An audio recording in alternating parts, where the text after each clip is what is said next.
In this section, we will learn how to generate continuous time signals using Python. To generate these signals, we first need to import the necessary libraries. We will import NumPy as NumPy, Matplotlib.pplot as plot, and SciPy as SciPy. From SciPy, we will specifically import the signal module. SciPy stands for Scientific Python, and it is used for mathematical, physical, and engineering computations. We will use these libraries frequently throughout this section. Let us start by generating a unit impulse signal. From the definition, we know that the impulse signal exists only when time t equals 0.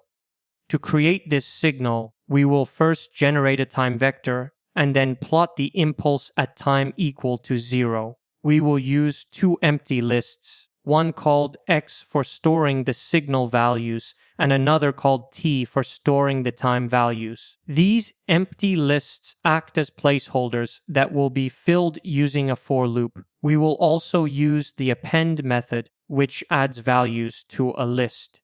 If you are not yet comfortable with Python lists, for loops, or conditional statements like if and else, it is highly recommended to review the Python crash course section where these topics were explained in detail. We start by creating two empty lists, x and t. Then we write a loop for I in range -5 to 6. We know from the Python range function that it starts from -5 and ends just before 6, which means it will include values from -5 to +5. Inside the loop, we will add these values to our time list t. Next, we use a conditional statement if I equals 0, then append 1 to x, otherwise append 0 to x. This means the signal will have a value of 1 only when time equals 0 and will be 0 for all other time values. By doing this, we are creating the unit impulse signal using Python lists and logic statements. Now, when we print the values of x and t, we can see that the signal has one value equal to 1 located at the center, corresponding to time equal to 0. There are 5 0 values before it and 5 0 values after it, which confirms that the impulse exists only at 0. Next, we will plot the signal using the Matplotlib library. We will set the figure size to 18 by 8. The code for plotting looks like this: plot.stem ct, x, line width equals 3, and we label it as unit impulse signal. When we run plot.show, it displays the signal. If you encounter an error such as plot not defined, it usually means you forgot to import matplotlib.pplot as plot at the beginning. So make sure to run the import command first. After running the code, you can see the impulse function on the plot.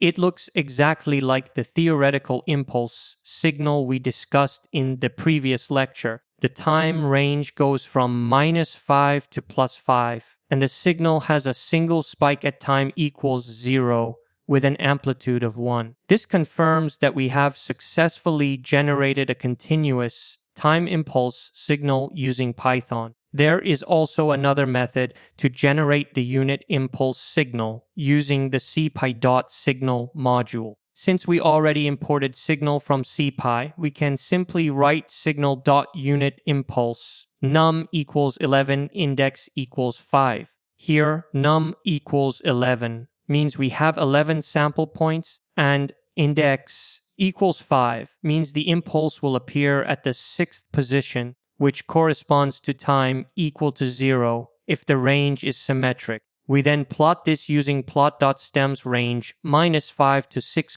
x, line width equals 3. When we run plot.show, the result is almost identical to our previous plot. Both methods produce the same unit impulse shape, but the second method is simpler because SciPy.signal handles the computation automatically. I recommend practicing both methods, one using loops and conditionals, and the other using the SciPy.signal function. Understanding both will help you strengthen your Python programming skills for signal processing. Next, let us move on to time shifting, specifically time delay. To delay an impulse signal, we can again use the SciPy.signal.unitImpulse function.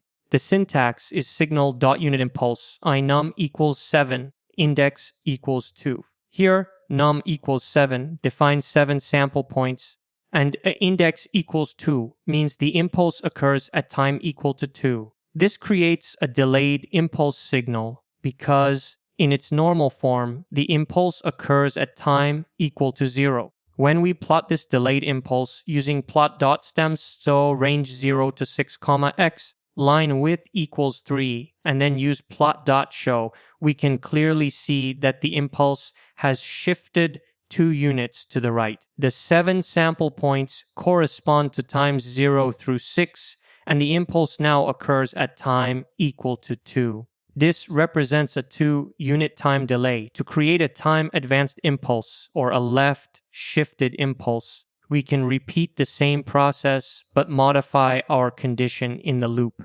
Instead of generating the impulse when time equals 0, we set it to appear when time equals -2.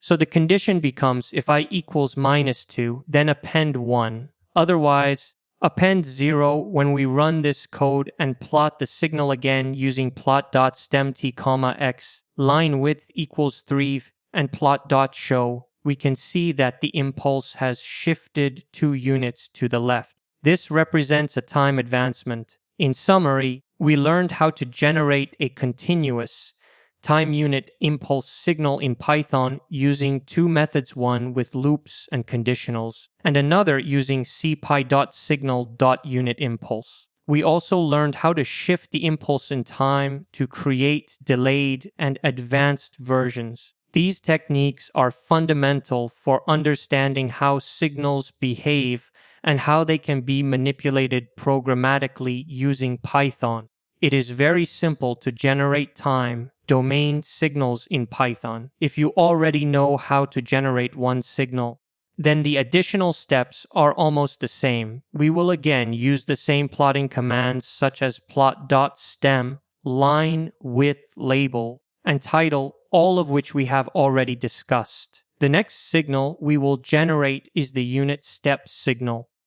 To create this signal, we will again declare 2 empty lists, x and t, which act as placeholders.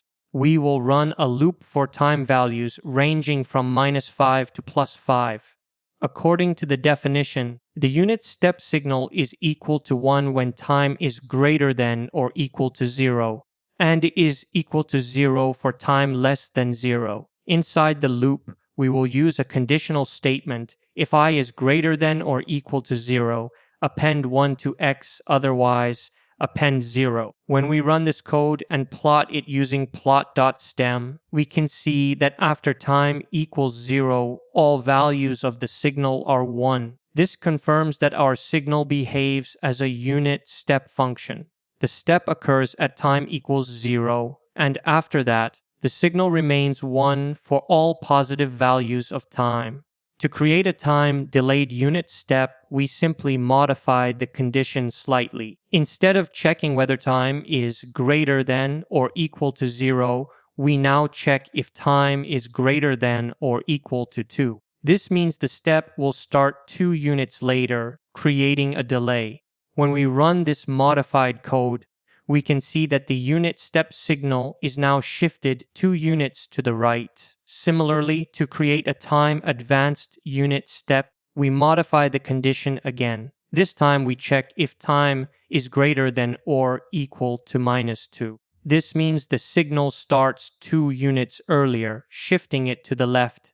When we plot this, we can see that the step now occurs at time equals -2, and the signal remains 1 for all values greater than -2. Just like the unit impulse signal, we can easily shift the unit step signal forward or backward in time by adjusting the condition in the loop. Now, let us move on to the unit ramp signal. We will use the same logic as before. The unit ramp is a signal that increases linearly with time.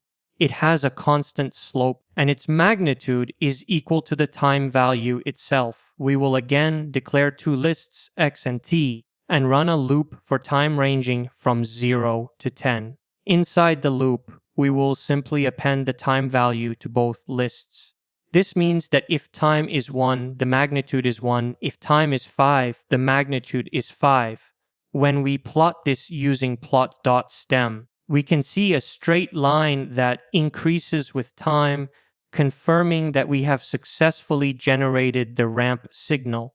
The ramp starts at 0 and increases uniformly as time increases, forming a straight line with a constant slope. Now, let us generate the sine wave signal, which is one of the most important signals in signal processing. A sine wave is defined by its amplitude and frequency. Let us assume an amplitude of 5 and a frequency of 50 Hz. We will now generate the time vector. To do this, we will use NumPy.linspace to create 100 sample points linearly spaced between 0 and 10. Using this time vector, the sine wave can be generated with the equation sine signal equals amplitude multiplied by NumPy.sine of 2 times NumPy times frequency times time. When we plot this using plot.plot and then use plot.show, we can see the sine wave starting from 0 and oscillating between +5 and -5. The signal completes 5 cycles within this time range. It starts from 0, goes to its maximum amplitude, returns to 0, reaches its minimum amplitude, and completes one full cycle. This pattern then repeats for the remaining time duration. Finally, let us generate the exponential signal. We will again create 100 time samples between 0 and 10 using NumPy.linspace. The amplitude of the exponential signal will be 1, as the exponential function starts from its maximum value of 1 at time equals 0 and decreases as time increases. The equation of the exponential signal is written as numpy.exp(-t). When we plot this signal using plot.plot and then use plot.show, we can clearly see that at time equals 0, the amplitude is 1, and as time increases, the signal gradually decreases towards 0. This shows that the exponential signal decays with time. In Python, numpy.exp(-t) represents the exponential function, raised to the power of -t. Here, NumPy stands for the NumPy library, which is commonly used for mathematical operations. By following these steps, we have successfully generated all 5 basic continuous time signals in Python. These include the unit impulse signal, the unit step signal, the unit ramp signal, the sine wave signal, and the exponential signal. To generate these signals efficiently, it is important to understand the basics of Python programming, especially lists, loops, and conditional statements, as well as functions like append and range. All these concepts have been covered in the Python crash course section, so if any part feels unclear, you can revisit that section for better understanding.